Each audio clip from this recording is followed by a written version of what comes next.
give us time. That's right. Okay. Well, without any more fanfare, let me begin. So, as I was introduced, so I'm Solomon Endlich. I haven't been here before, but I grew up pretty close around here, so pleasure to finally make it. And I understand that most of you are all, well, can't speak for all of you, but a lot of particle phenomenology and particle theory happens here, and I hope that what I'm going to tell you about today isn't A, too trivial and boring, or B, sort of too unusual that somehow in the language you get lost. So if you think it's trivial, sort of pipe up, and if there's any sort of notational stuff that is unclear, please interrupt me. It'll make it a much better talk. So what I want to tell you about is I want to tell you about discussing fluid dynamics, relativistic fluid dynamics from the perspective of effective field theory.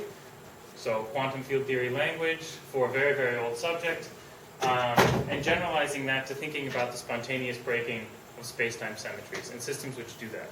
Okay, fluid dynamics being prototypical example. So before I continue, I should mention that most of this talk is based off work that I've done with some of these authors, and here are some particular papers. Sorry, the numbers are very small. In particular, Alberto Nicolas, Ricardo Riccazzi, Panko, and Jianpu Wang, good collaborators of mine. And then there's other people who have been thinking about this subject as well. And so there's a lot of interesting papers. And if you have any, further questions, I'd be happy to guide you into that. Okay, so quick outline of the talk. There's two things I want to do. As advertised in the title, I want to discuss fluid dynamics from the effective field theory perspective. And then in classic talk form, in the last 10 minutes, I'm going to discuss the second half of my talk, which is generalizing this to more generic systems, which spontaneously break space-time symmetries, and how you handle that, and how Goldstone's theorem and our intuition about it changes. Okay. So let's begin with fluids. So first, a little inspiration. Why do we care about fluids? Well, even though it's a very old subject, fluids are everywhere. So they're certainly at nuclear scale, so people who think about their quark gluon plasma, very proper modern field theorists, they need to think about fluid dynamics, relativistic fluid dynamics, nearly dissipative-less fluid dynamics. People who do engineering, with propellers and stuff like that, the human scale, fluid dynamics is there as well. People who do very fancy quantum condensed matter. You also have superfluids, terrestrial scales, geophysicists, climate modeling, all that kind of stuff. And then you have cosmologists who also do fluid dynamics. So I'm not sure if there really is a theory in physics which covers such a large amount of scales. This is pretty vast, about as vast as it gets. Okay. Historically, as you know, if people discuss fluid dynamics, they talk about the equations of motion. So the Navier-Stokes being the prototypical example, or the Euler equations, which are really more akin to what I'll be discussing today because they don't involve viscosity. Instead of discussing from the equation of motion perspective, since we're, I hope, all field theorists in this room, we very strongly believe that the Lagrangian is the way to go.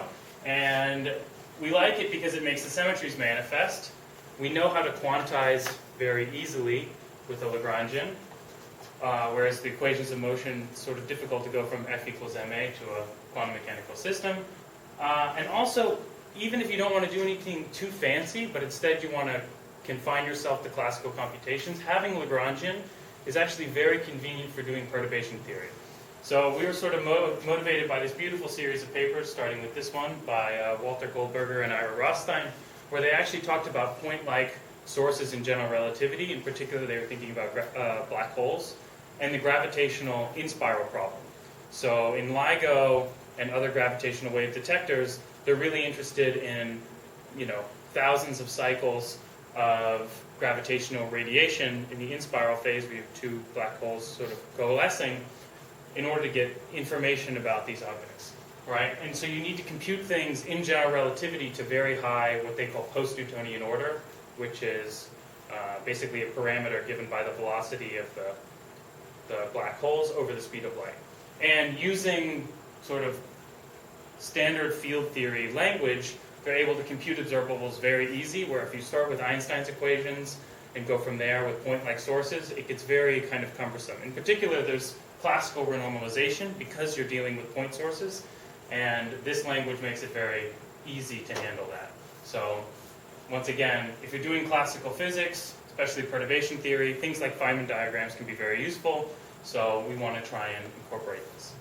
Okay, and probably even most importantly is you can ask very model-independent questions, not in contrast with the equations of motion perspective, but more in contrast with kinetic theory. So if you actually have a microscopic description of what your fluid is made of, so if you have water atoms that are bumping into each other, you can work very hard and you can derive the equations of motion from which you can do stuff. But if you want to prove things about fluids in general, it's nice to have something that's a little more flexible. In particular, two problems, this is sort of cut off a little bit, that people who think about fluid dynamics care a lot about is, of course, turbulence. Now, I mean, I would be pretty bold to say we're going to make progress today on that, but I think it's something which anyone who does fluid dynamics is always in the back of their head thinking about.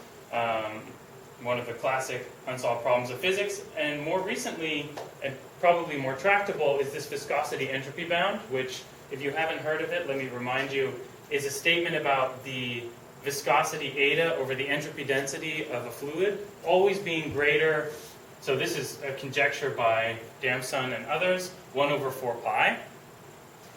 And it turns out that you can cook up crazy holographic models which actually violate this, but instead of 1 over 4 pi, there's an additional 16 over 25 factor.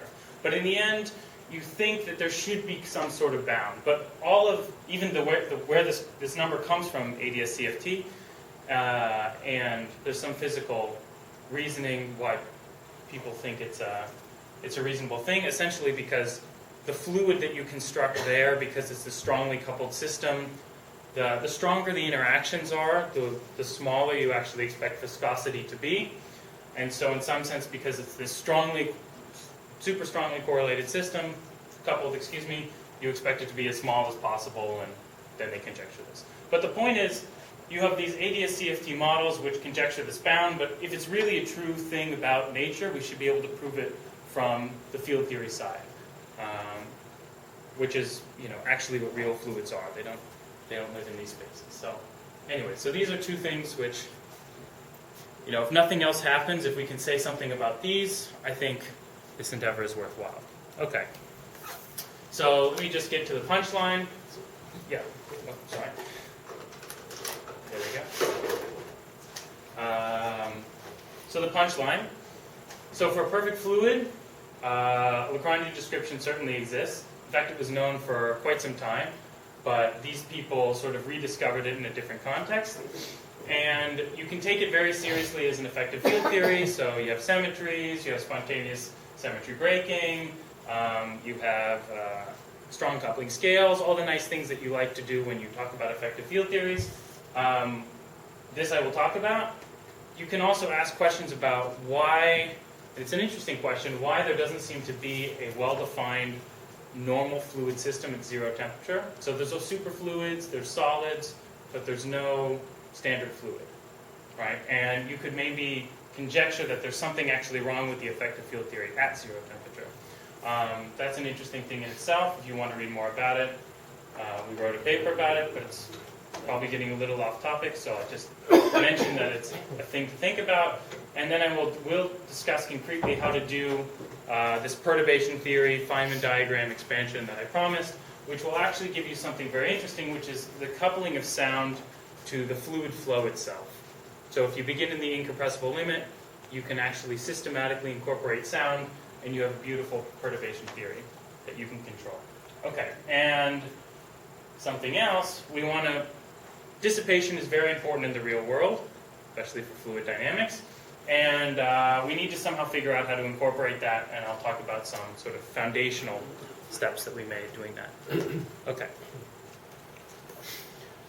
So, any questions before I begin? Okay, no? So, let's build the actual Lagrangian. Like I said, we don't want to do Navier-Stokes and think about F equals ma. we want to do effective field theory. So how do we do effective field theory? Well, number one, you identify your degrees of freedom. Number two, you identify the symmetries. And then three, you construct the most general Lagrangian out of one governed by two. And you build everything you can organized by derivative expansion. Okay, so quick qualifications. As I mentioned a bunch of times, we're going to be doing perfect fluid dynamics. And we can justify this because dissipative effects are higher order derivative effects. So even if you look at the Navier-Stokes equation, you look at the terms where the viscosity is, there's an extra derivative there. Okay? So if we work in the very, very far IR, so at very low energies, where the derivatives sort of cost us more and more and more, we can always truncate in this perfect fluid regime. We're going to do everything in the fully relativistically, and this isn't because we're fancy, it's actually because we're lazy, because as you guys probably know, doing relativistic field theory is actually often easier than doing non-relativistic field theory. So we sort of get relativistic effects for free, which is nice in our laziness. And also, we're going to keep the vortices in the low energy theory. And what I mean by this is we don't have a superfluid. So let me clarify that quickly. So in a superfluid, you have compressional modes, which are sound. The standard helium-4 is zero temperature superfluid. Whereas the transverse modes, or vortices, are actually, you can view them as almost topological objects. They're very heavy to excite, they're gapped, and they're these weird sort of vortex lines or vortex rings and stuff like that that float around the fluid. And also there's these funny rotons, which are a separate thing, but they're also gapped. So if you work in the far IR and you don't have any of these gapped modes initially, any vortices, you won't ever generate them. Whereas for a perfect fluid, it's very different because vortices are very, very easy to excite. And so they're in your IR spectrum, and you just have to take them into account. So oftentimes people, especially in cosmology, will be lazy, and they'll say they're doing fluid dynamics, but really they're doing superfluid dynamics, because here you just have one scalar degree of freedom, and here you have three. Okay. So step one, what are our degrees of freedom? Well, we're going to identify our degrees of freedom with the fluid elements themselves. So what are these things? Well, there are three Lorentz scalars, which I'll label phi I, and their functions just of the space-time coordinates, right? And so this label here is, you can view as an internal index. It's not a space-time index, right? And they just labeled 1, 2, 3. Now, a convenient choice, where the symmetries are going to be manifest, is going to be if you take your fluid at rest, it's at a given pressure, and you choose your these sort of fluid variable coordinates to just be given by your physical space coordinates. Obviously, this is not Lorentz invariant, right? It's in a particular frame, but that's because it's the particular frame where the fluid is just sitting there, as opposed to moving. Okay? So let's choose this particular coordinate system. And now let's discuss our symmetries. Okay, so of course we have space-time symmetries, right? If we want to do Lorentz invariant physics. And like I said, those fluid variables are Poincare scalars, so we know how to handle those. Now there's also going to be internal symmetries, because the fluid doesn't really care if it's here or if it's here and how you label them. There should be an internal shift symmetry. Okay? That should be clear. There should also be an internal rotational symmetry, because the fluid is isotropic. But if we just stop here, what we would end up with, we'd have some sort of crystal if this was some element, some finite group, or sorry, discrete group. And if we'd have some sort of jelly if this was like some element of SO3, right? But the key symmetry of a fluid is that these fluid elements have a internal volume-preserving diffeomorphism. And this sounds fancy, but really all it means is that if I take the fluid elements and in a time-independent way, reorganize them, sort of reshuffle them so that I haven't compressed anybody anywhere, and then let it go, the energy of the system hasn't changed. This is obviously different than something like Jello, where if I try to reorganize the volume, the sort of the material elements, they notice that there's some kind of, I don't know, springs that want them to pull them back to the neighbors that they were originally next to. So this is the key symmetry, and it causes all the interesting things about fluid dynamics and also all the tricky things about fluid dynamics, which we'll discuss. So, yeah. Yeah. Are you going to talk, I mean, it's not at all obvious to me that this is a symmetry. Are you going to explain that? What do you mean? We can, at this point, we can just sort of impose, we can say we're going to impose that it's a symmetry and just build objects in our Lagrangian that satisfy them. Okay, but you're not going to explain why, from the point of view of physical fluid dynamics, I would want to require this symmetry. Well, I think that's what I was just trying to do. I may have done a bad job, but I think if we don't include this last one, I think these two make a lot of sense if you're trying to deal with some material system and these phi's are your degrees of freedom. You would want these internal symmetries, because this one basically stating that it's homogeneous, and let's make this guy SO3. This would be that it's isotropic. It's an isotropic medium. Okay. And this is the one which sort of encodes the fact that the fluid elements aren't really married to their neighbor in some sense, and you can move them around. But if you don't believe me, we can just check at the end that we actually get the correct equations for relativistic hydrodynamics. And then you could view it as an accident. Okay, so given that we have these symmetries, right, these internal symmetries, and then we have these space-time symmetries, what do we do with the shift symmetry? Well, we need to have derivatives on all our fields. What do we do with Poincare? Well, if we have derivatives on our field, so we have these d mu phi i's, well, we need to contract these indices. So we make this object bij. Rotations, we make SO3 invariant functions of bij. Right? So again, if we truncate here, we would have some sort of jelly. Now, if we want this volume-preserving diff, we need to make our Lagrangian only a function of the determinant of bij. So this object here is invariant under that internal volume-preserving diffeomorphism I was talking about. But of course, since it's a determinant, it cares about whether or not I compress. Okay, so my action is just given by this, where b is this guy, and f is some generic function. And as we will see in the next slide, where we can ask, maybe this, I don't know, answers your question, or at least makes what we're doing reasonable, we can really directly check that this Lagrangian that we've written down encodes the same equations of motion, right? So we can generate the stress tensor by varying with respect to some fictitious metric. We get this guy. The equations of motion of perfect fluid dynamics are just the conservation of the stress tensor, and then you have to provide an extra equation of state, which is a relationship between the density and the pressure. Okay, and if we write down our stress tensor, and then basically we get exactly the same dynamics provided that we make these identifications. Okay, this is something which you could, if you think hard about what the fluid elements are supposed to represent, is pretty obvious. And then here you really see that this function f of b is encoding the same information as the equation of state. So you can think of a choice of this particular function f of b just tells you what kind of fluid you're dealing with. Okay? So this is a good check. We're not being totally insane. Now, let's start with that background, and let's look at small fluctuations, which for the moment we'll call goldstones, and we'll go back and discuss maybe this lackadaisical language. But we can add fluctuations to phi I equals xi. We'll call them pi. And we can look at the quadratic action.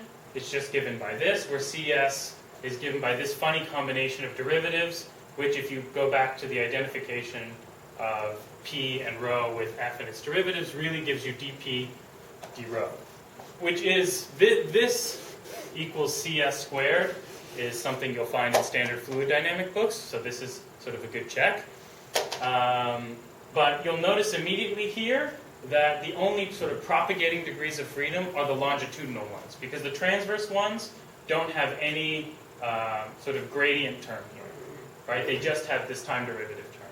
So the spectrum looks like, for the longitudinal, omega equals CSK, exactly what you'd expect, and for the transverse, omega equals 0, right? So immediately we should be a little worried. Okay. So why is fluid dynamics different / vortices tricky? Sorry, just to be slow. What are the transverse modes? Which are the transverse modes? So here you have pi I, so you have 3 here, and since your I got it. I Okay. got it. Sorry, I got it. Okay. Sorry. No, it's okay.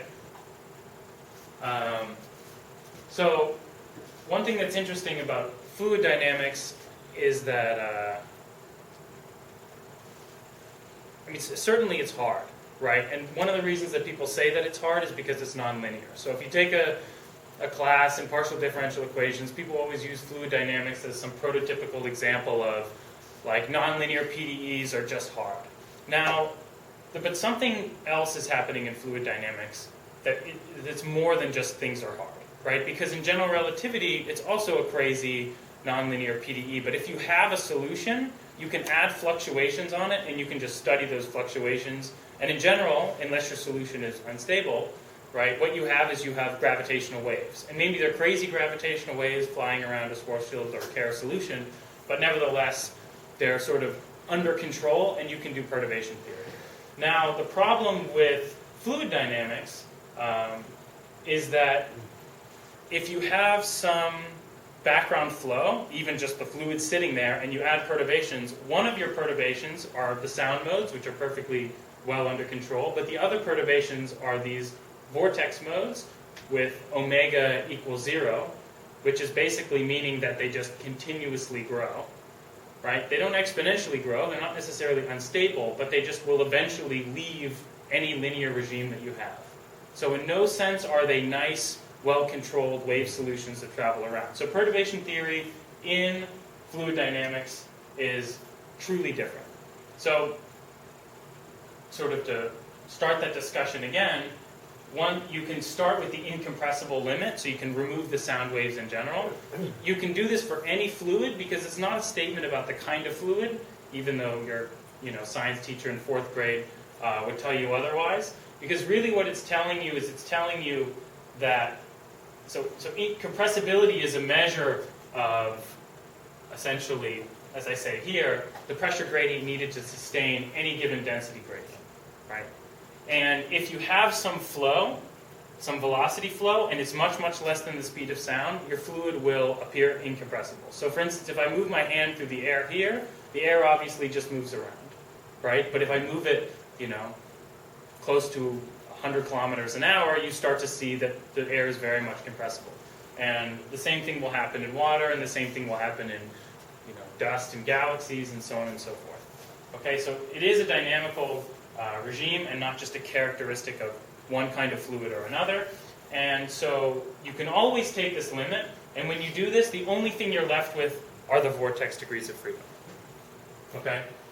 The continuity equation in this limit becomes just this, that you have some vorticity, which is defined by the curl. This is the only degrees of freedom.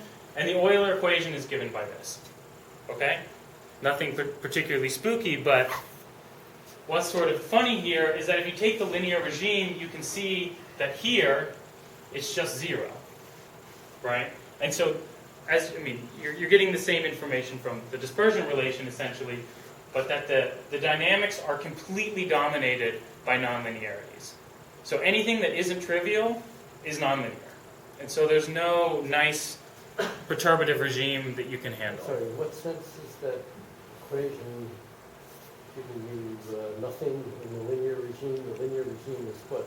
When V and omega go to 0? Or I guess I'm not quite understanding. If you write this guy just in terms of V's, so this omega is really placeholder for this. Right. So if you take the linear regime where just V, you're looking for linear and V. V 0. Yeah, exactly. Since you have two V's over here, you throw this away.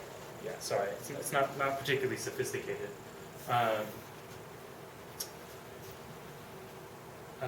on. I think this slide may be. Give me 1 second. Yeah, okay. So, I don't know, hold on to this fact for a moment. Okay, so we have this Lagrangian. Now, there's three things that we can do. We can use it for stuff, which is basically going to be what I advertised, where we can generate a nice perturbation theory construction using Feynman diagrams and clever things like that, sort of standing on the shoulders of giants, now that we have this really powerful formalism. The next thing we can do is we can improve it, which is we can try and add viscosity somehow, dissipative effects, and finally we want to extend it, which is we want to talk about other systems which maybe have sort of the same sort of core physics, which is the spontaneous breaking of space-time symmetries. Okay, so now let's get to the first one, which is use it, and sort of back to our incompressible limit. So what we're after is we're after some way of doing perturbation theory. And as we discussed, if you just try and start with some background and you add all kinds of fluctuations, you're in trouble because that isn't really a well-defined thing. So what you can do is you can start from some incompressible solution with the vortex modes flowing around, and you can sort of add, let me say this again. Take some incompressible flow. Any incompressible flow where the flow is not zero is not actually a solution.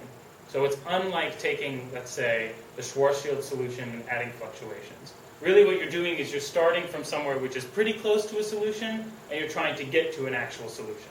So what we're trying to do is we're trying to add those compressions, and those compressions are going to be given in terms of adding the compressional degrees of freedom.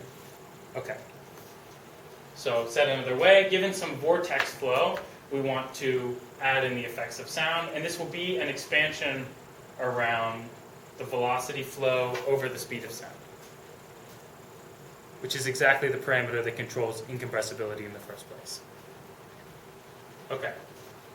In order to do this, we actually have to use what people call Lagrange coordinates, and we can do this because our material elements uniquely fill up space, and so there's a map between our material elements and space itself, and so we can go between them. And so if we write things this way... Sorry, can I ask a question back on the last slide? Sorry, I should have... You said that you're expanding around something that is not a solution. Is the correct picture that it's a solution for short times, but as somehow the longer time goes, the further you get away from that solution? Is that the picture? I don't think that's exactly right. I mean, maybe a good example in a simpler situation would be 2-point particles in general relativity, right? We don't know the full solution there. And so what you're doing is you're approximating it as, you have the sort of the standard sort of Newtonian potential between them, and then you add on higher and higher and higher terms until you're asymptotically approaching the solution. But then, so in that case, it's just I have a solution in some asymptotic limit of low velocities. Is that the same thing here then? That would be the same thing here, yeah. Right, so, I mean, when the flow goes to zero, you just have a still fluid. So in the same way, when two particles are infinitely far apart, you just have two separate Schwarzschild solutions. Okay, thanks.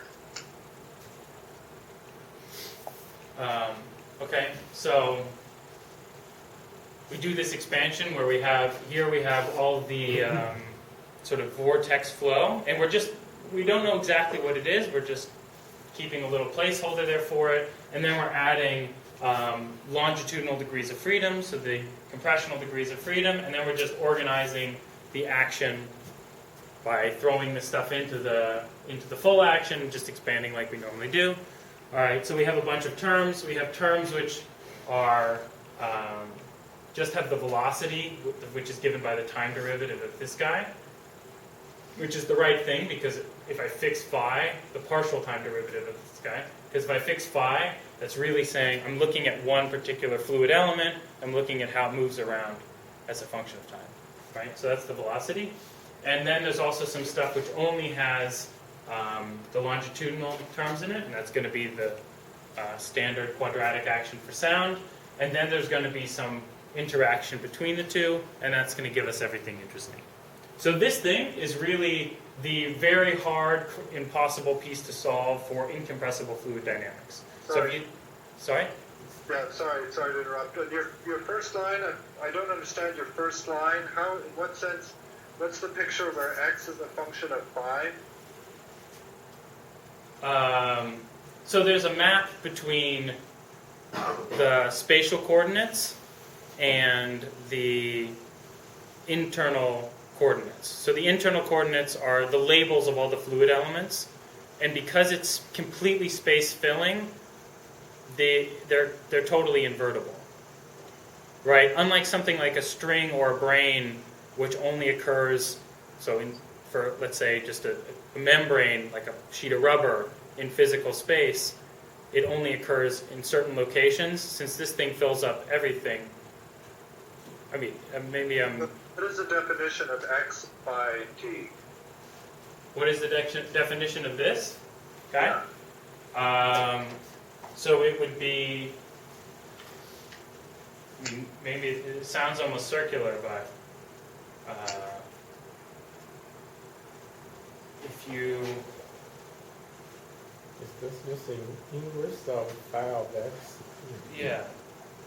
I've just... Okay. So somehow this is just, somehow that's... Okay, but your theory is written in terms of phi of x. So it seems like if you're going to plug in some expansion, I would have expected you to do it there? Phi of x, and you know... Yeah, no. I'm trying to sort of brush through it because it makes the expansion easier to do. So first you have to go into these sort of Lagrangian coordinates and expand everything, and then you can go back. But it's kind of weird. I mean, we can just treat it as a technical detail. I don't have any hope of following every little thing anyway, so I'll just treat that as a technical detail. You really are just expanding around your original solution. That's the idea, right? Yeah, precisely. Okay. Okay. So here, for instance, I was just giving some examples of this.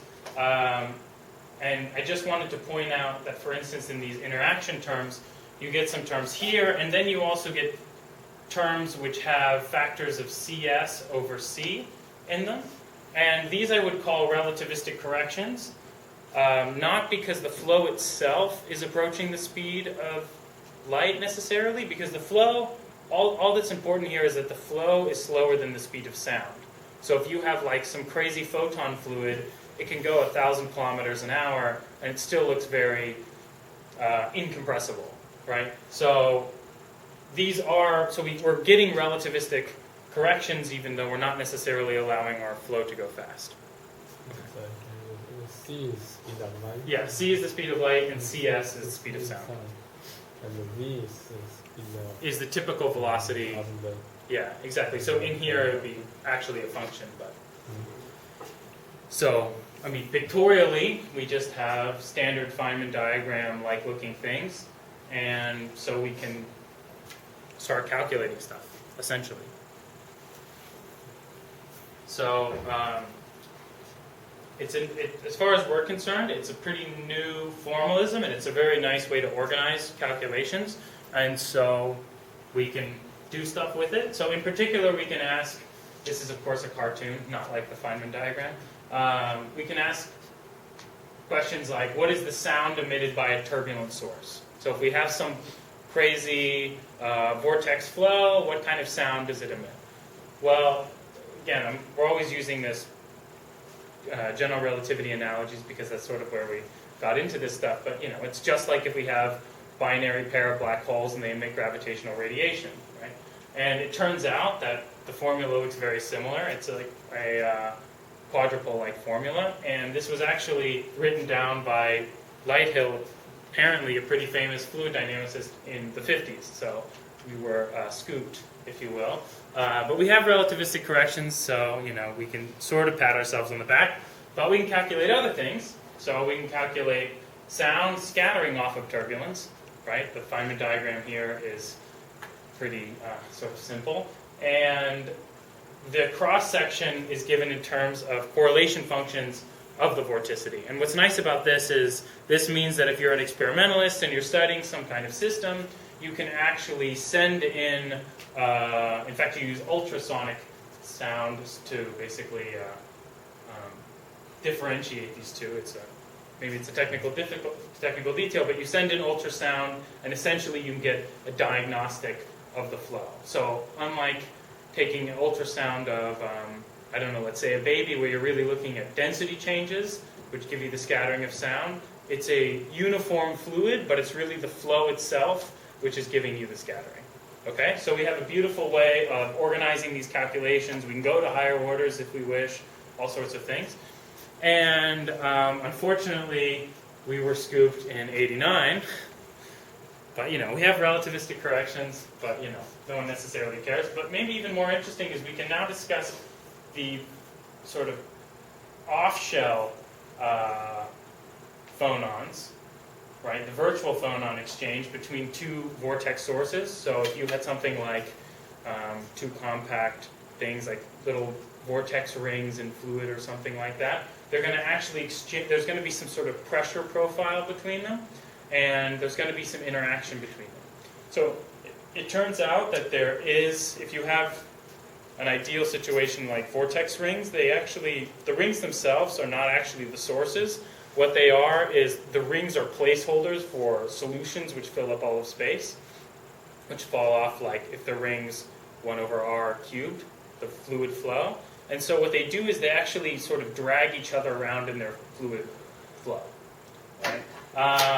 And the actual energy of these systems flows, it scales exactly like the energy of what we're calculating here, except without being down by this power of V over Cs. So L, which is the characteristic size of these objects, R, the distance between them and their sort of internal kinetic energy.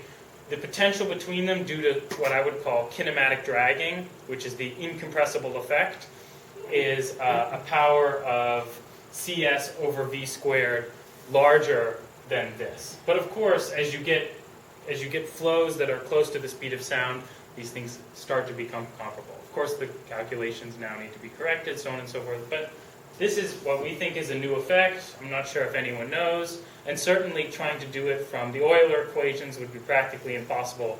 And it's almost super trivial from this nice Lagrangian formalism. And there's actually a person who does experiments in fluid dynamics at Chicago who we've been talking with, who wants to see if we can measure these things. And in fact, William Irvine, this experimentalist, is pretty amazing. In fact, I think he recently had an article in Nature where he was able to create a vortex knot, which was kind of cool. So it's like a trefoil knot, vortex line, and he does it with these weird hydrofoils that he drags through fluids. It's quite cool.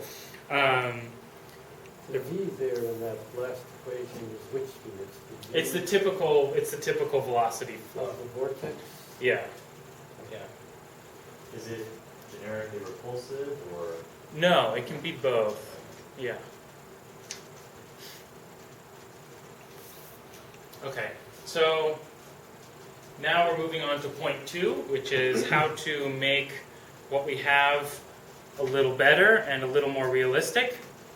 And if we did this perfectly and we understood it perfectly, then we would maybe have a shot at proving this entropy viscosity bound. But unfortunately for us, we were unable to get super far, but we have something. So how do you actually incorporate dissipation in an action? Right? Now there's various kludgy ways that you can do this. You can add imaginary terms and other things. But since we want to do things in a really systematic way, so we can then use things like unitarity to basically prove things, we can't just add random crap. Right? So how do we do this? Well, you start by imagining that actually what's going on in a dissipative system is you have the full path integral, which consists of the degrees of freedom which are keeping around. So in our case, the hydrodynamical degrees of freedom, these fluid elements.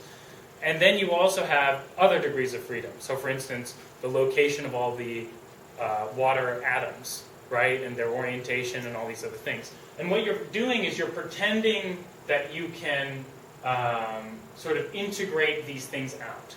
And if you can integrate these things out, then you should get some dissipative action, because what's happening is usually when you integrate things out in like a Peshkin style way, meaning the textbook, not necessarily him, then what you're thinking about is you're thinking about effective actions and you're thinking about things with gaps. So you're always integrating out massive modes and you're working below the gap. And when you do that, you always end up with a unitary action until you go to where the gap is, and then you start seeing the fact that you actually have these massive modes, right? But if you are integrating out something which doesn't have a gap, you're going to get non-unitary features to your effective action, which will show up as dissipation. And in order to do this, you have to be a little more careful and do things sort of correctly. Can I ask a question? This is Marcus Liddy again. Sure, yeah. I could have asked this, probably should have asked this earlier, but I guess I'm a little confused in general about this whole field theory approach, because I would have thought that a real fluid like water or something, like a gas, the first, if you go to short distances, the first constituents that you hit that are not described by the fluid are already pretty complicated. They're basically molecules, which are, I'm guessing, more classical than they are quantum. They're more like billiard balls than they are, And so the thing is, of course, perhaps far underneath all of this is a quantum field theory, of course, right? But it's separated from the physics that you're describing by these intermediate theories, which are sort of more classical. So I guess my question is sort of, why am I using all this quantum field theory language? Yeah, why this field theory language? Is it really guaranteed that it's useful for real fluids like water or real gases that have these intermediate steps in them? Well, I would like to argue, at least with the preceding stuff, that even this Lagrangian formalism is useful just because we can sort of use all our techniques with Feynman diagrams. But in the end, we only calculate tree-level diagrams anyways. So in that sense, there is no quantum mechanical content. Whereas here, I think we're trying to be quantum mechanical from the beginning, because in some sense, we don't really care about water. What we care are about things like the quark gluon plasma, right? Or we care about maybe condensed matter systems which aren't as sort of classicalized as water itself. So I think if we have any hope of proving the entropy viscosity bound, we're going to have to incorporate quantum mechanics from the beginning. Okay. I mean, just it's some crazy, strongly coupled system. I don't know. I mean, a more modest answer would maybe just be because this is the technology that we know, which sounds almost a little embarrassing, but I think it's maybe not such a bad thing, simply because it's a nice way of organizing how you do things in a very sort of formal and abstract way, and can handle both scenarios. So, Yeah. okay, so like I said, the way that we sort of detect dissipative effects is through, if we calculate some observable of the degrees of freedom that we're keeping, what you see is some sort of energy, let's say it's energy that's dissipating, bleeding into these degrees of freedom which we aren't keeping. Okay? So this is sort of the cartoon picture. What's nice about this is that these degrees of freedom which you aren't keeping around, so maybe in the case of water, you can kind of handle that, but in the case of something more complicated, this is some really, I mean, maybe it can't even be written down, but you have some kind of arbitrarily strong dynamics. You don't really care, because in the end, when you actually compute observables, you're only going to get correlation functions of these chi's. So this thing can be arbitrarily strongly coupled. This guy has to be weakly coupled, otherwise your whole system's strongly coupled, and then you don't know how to do anything. And in general, your interactions can be organized in terms of sort of operators of these chi's and then derivatives of these phi's. Okay. And since we're effective field theorists, we like to build these dictated by the symmetry. Okay, so just as a super toy example, let's just imagine you had some interaction like this, and then let's look at the 2-to-2 correlation function. You just insert a bunch of these operators, or correlation functions of these operators, and you just sum them all up. And that is how the sort of the full phi that you would calculate here is affected by this sector, this chi sector. Okay. To do things correctly, because we want this chi sector to be thermalized, we need to do in formalism. There's a lot of, kind of crap floating around. But sort of in the interest of time, let me just sort of... I guess I don't know what informalism is. Okay, sorry. So what the informalism is it allows you, in standard field theory that you learn in like a particle physics book, you're always computing in-out observables, Right. basically scattering amplitudes. But if you actually want to compute the correlation function with some state at some time and some state, the same state at that same time, you can't actually use, because they're not, it's not, say it's the vacuum at the same time, it's not the vacuum in the infinite past and the vacuum in the final. So it changes your I epsilon prescription essentially. And the trick somehow in the path integrals, what you have to do is you have to start sort of from the infinite past and you integrate to some time and then you can integrate back. And so it's the in as opposed to in-out. It's used oftentimes in cosmology if you want to actually compute things because you, again, the in vacuum state and the out vacuum state are way different. Anyway, so in the end, if you're just working to quadratic order, using our simple toy model, this is what you get for sort of the effective equation of motion for these phi variables. Now the key here is that you have some two-point function, but it's the retarded two-point function rather than the Feynman or the advanced or any of the others. Okay. So very quickly, we want to make some assumptions about what this chi sector is. So these guys, these phi's that we're keeping, we want them to be all the hydrodynamic modes, which are all the things with long correlation functions, whereas these guys, they fall off faster than any power, but we also want them to be gapless. Basically because if you don't have if they're not gapless, then you can always go slower and slower, lower and lower energies until there is no dissipation. Right? So there's always dissipation.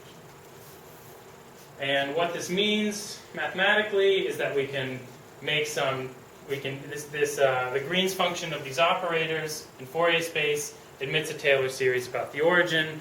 And once we can say that, meaning it has no pole there, we can use some generic properties of it and basically write the Green's function just in powers of omega and k. And importantly, what we're going to get is that the Green function essentially goes like some number times omega, and these deltas are just things to account for symmetry. So for instance, if the O's were vector operators and carried some like I indices, then there would just be a delta ij here or something. Okay? But what this omega means is this omega means that we now have an extra time derivative effectively in our equation. So for instance here, if we had box phi, and then here we would have, let me see, problem is if this was algebraic, we would have phi, let's say, plus omega phi, which would be phi dot. So in that sense, it's an extra time derivative. Okay. Okay, so now we thought a lot about our specific example, and we have some arguments which basically tell us that the interaction between our goldstones and our chi sector, take this form, which is nice. So I'm rushing through it because I want to just say a few things at the end. And given this, just jump to here, we can rederive Kubo's formula, which is a standard result in sort of condensed matter textbooks about basically dissipative coefficients as the two-point function, this funny limit of the two-point function of the stress energy tensor. Okay, which is, and we've derived it, we've sort of re-derived it in a different way. That seems to be sort of the theme of this, all of this work so far, is sort of reinventing the wheel, but maybe eventually we'll get to somewhere where, since we're taking a new avenue, we can really make progress. So we try and generalize this, we try to go to nonlinear coupling, we try and make bolder statements so that we can really prove things, but it's clear that there are some complications which, if you want to ask me about, we don't really know exactly how to solve. And so we haven't really figured out dissipation in fluid dynamics exactly, but I would argue that we do understand, and everything comes down to this funny volume-preserving diffeomorphism. So if we're looking at dissipation in a jelly, I would argue that we understand that completely. But unfortunately, there is no entropy viscosity bound for jellies. So it's all this volume-preserving diff. Okay. So in the last 10 minutes, as promised, I will discuss the second half of my talk, which is the spontaneous breaking of space-time symmetries. Don't worry, it's not 20 slides, so it's just a couple, so hopefully it'll be not too rushed. So we all know about Goldstone's theorem, and it basically tells us that if you have a relativistic system and you spontaneously break an internal symmetry, then you get a massless mode, and importantly, this mode is stable.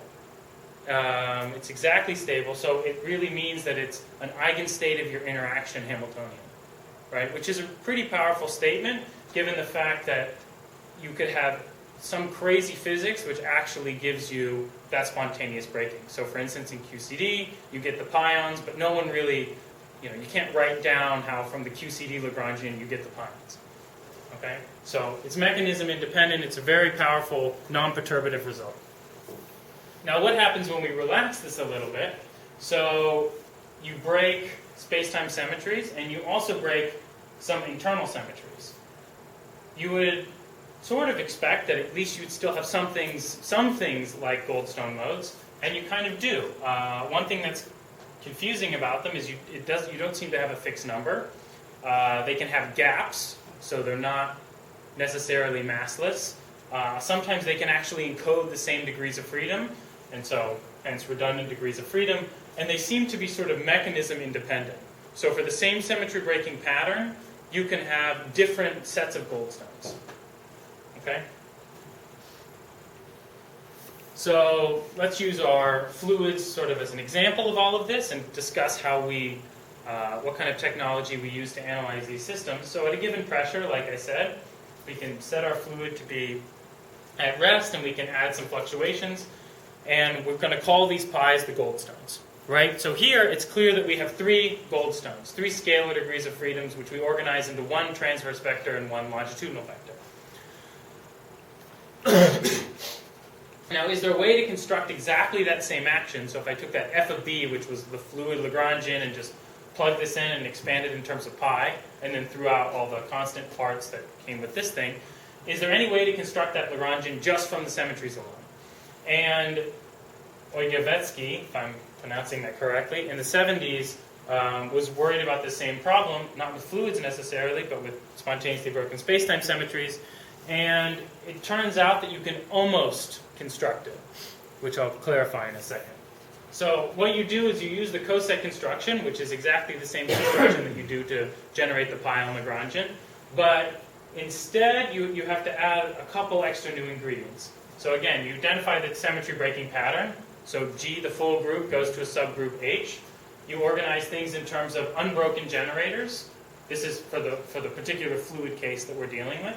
And then our broken generators. So we have some internal shift symmetry. We also have some spatial shift symmetry. There's a diagonal combination of them, which actually leaves the system unchanged. So for instance, if I shift the fluids and then shift the space, so you can choose one of those guys as broken, and then this diagonal combination is unbroken, right? So on and so forth. Same thing with the rotations.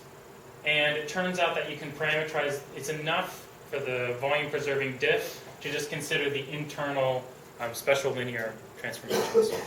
It's sort of it's accidentally at low disorder in derivatives, you get something which satisfies the even larger symmetries.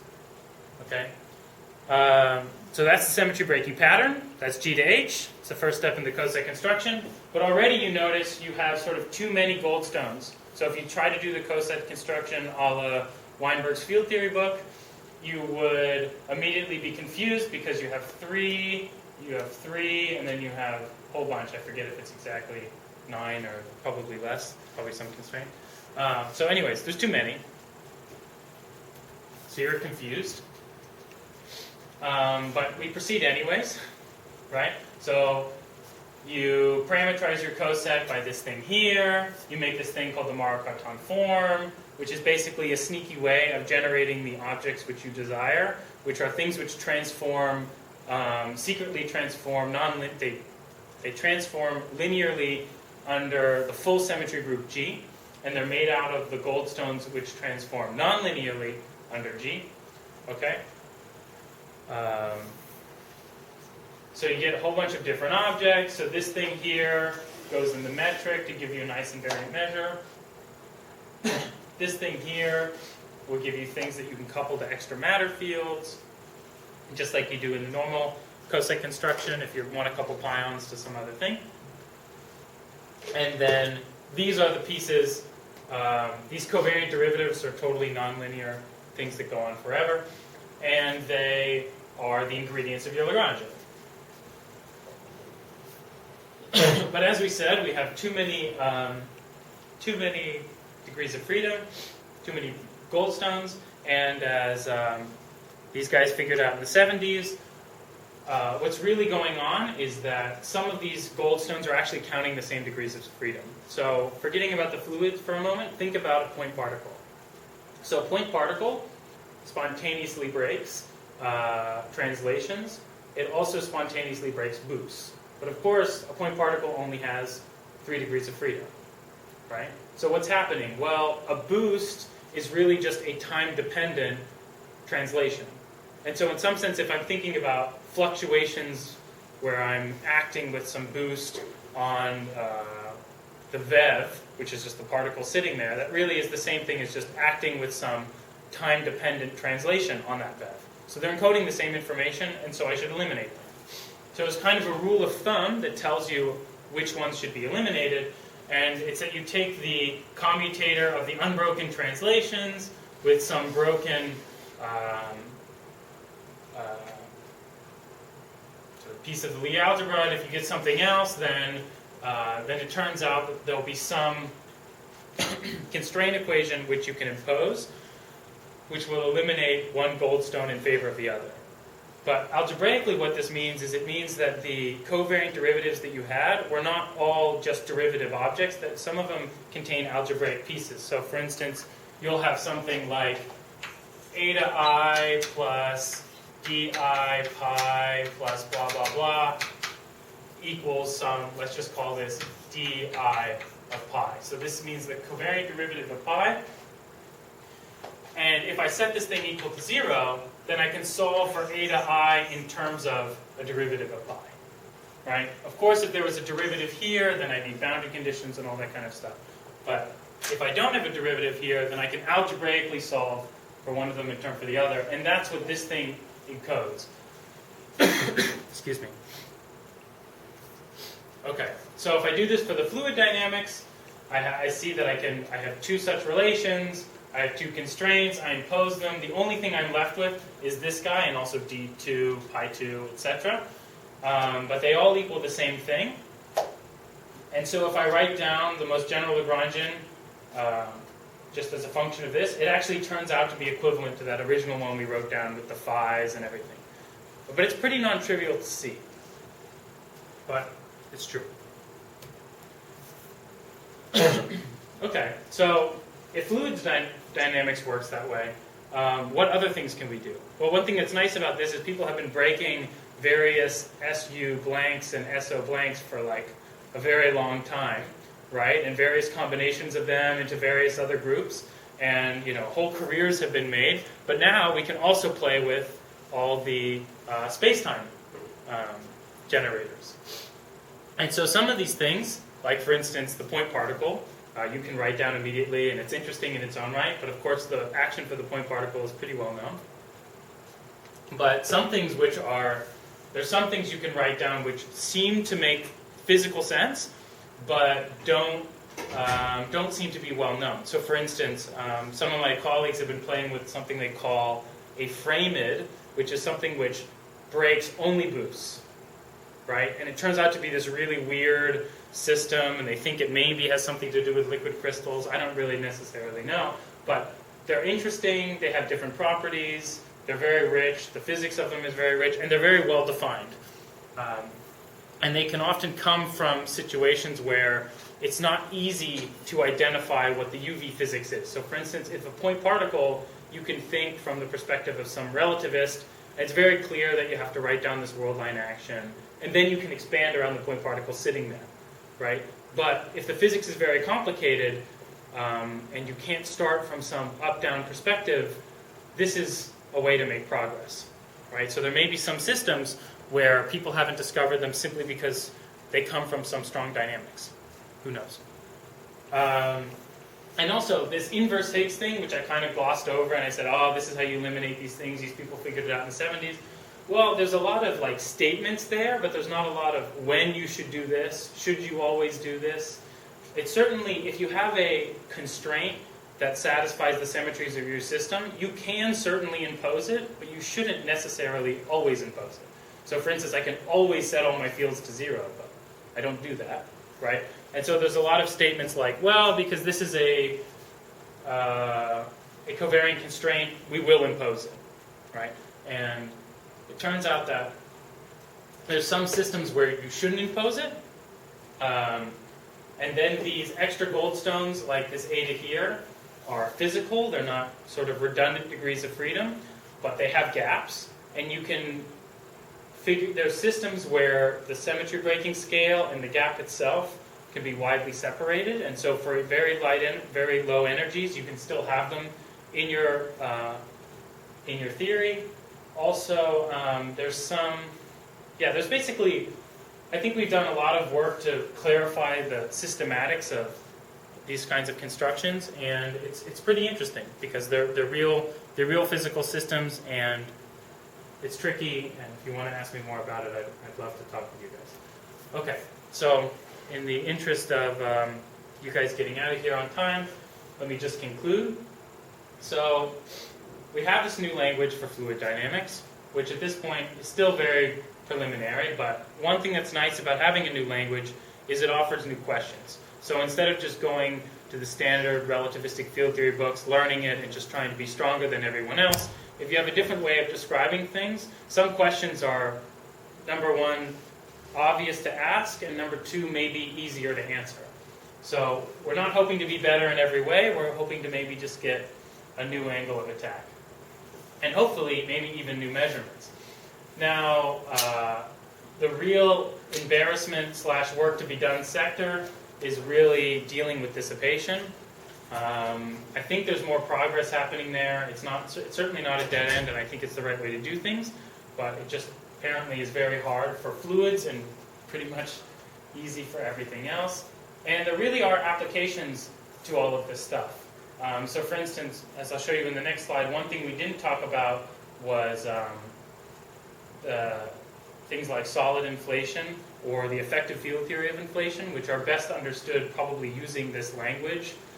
And it's very nice because, for instance, we were able to discover a new way to do inflation, which basically, we got a lot of resistance because people were like, no, it can't be done that way. But in some sense, it's novel from the perspective of Einstein's equations and some sort of like phi to the fourth slow roll potential. But from the effective field theory point of view and from this language, it's very easy to ask. So, let me just on the final slide, mention some things that have been done. Like I said, solid inflation, vortex lines. People have made supersymmetric versions of these fluid dynamics. And yeah, so let me thank you. Appreciate it.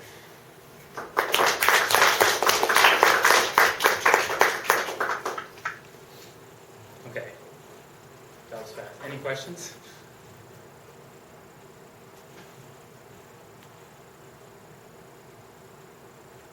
All right. Okay, so if no question, let's thank the speaker.